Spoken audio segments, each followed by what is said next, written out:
of our small group study in the book of Colossians.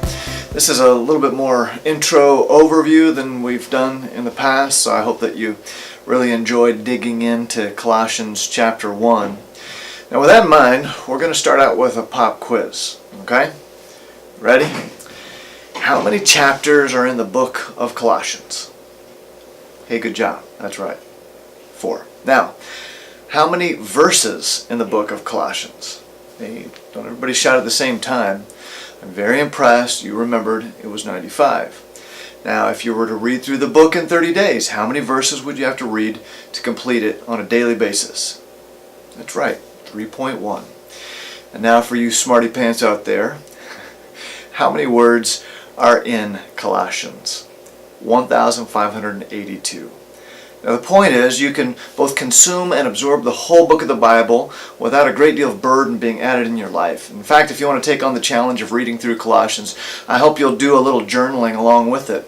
And I'd like to hear some feedback from some of you, because I can already guess what some of you are going to say in the end. You'll say things like, God really spoke to me and I've really been blessed, and I didn't know that was in the Bible, and I learned so much.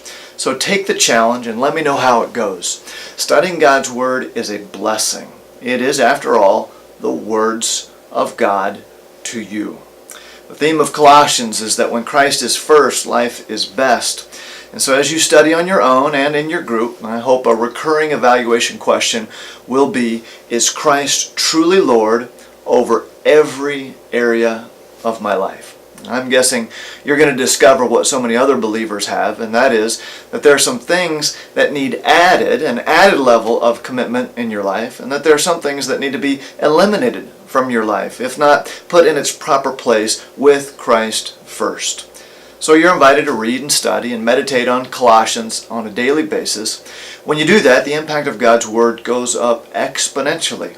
And then if you're watching this video with your small group, that just shows what brilliant students you are, and the more impact God can have on your life when you join others in studying His Word together. Now, is that a question that you ever raise? God, I want you to show up more. I want you to show up in greater ways in my life. Well, the promise that we have from God's Word is that He will show up whenever we get together. For where 2 or 3 have gathered together in my name, there am I in their midst. So if we want the power and the presence of God in our lives, we invite Him to show up, but it begins with our showing up. You show up in greater ways, God shows up in greater ways. It's a natural progression. If you want to see more of God in your life, you have to position yourself for the opportunity to see more of God in your life. Where are you showing up in order to see God? You have to show up to church and Bible study. You have to show up to serve and share your faith. Sounds like groups are already working on service projects together, and I even heard a couple groups are getting together for a meal or a potluck. You know, God shows up on those occasions. And so each of us is called upon to rise up to the occasion as well. We need to rise up away from our to-do lists and our problems and busyness. We need to come up from the work and worries and financial concerns. We need to lift up our eyes to see Jesus, to look up from the distractions of the internet and social media and entertainment. You have to surface to see the light. Rise up. Do you want to hear from God? Do you want to experience God? Rise up. Rise to the occasion. God is in our midst. He is listening. He is speaking.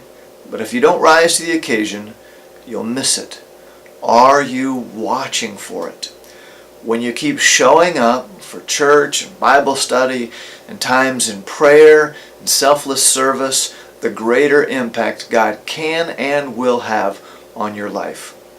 I hope you'll make plans to commit to studying God's Word, to showing up each week for worship, to studying regularly with your small group, to serving and sharing your faith, and who knows, maybe even for a meal or a potluck.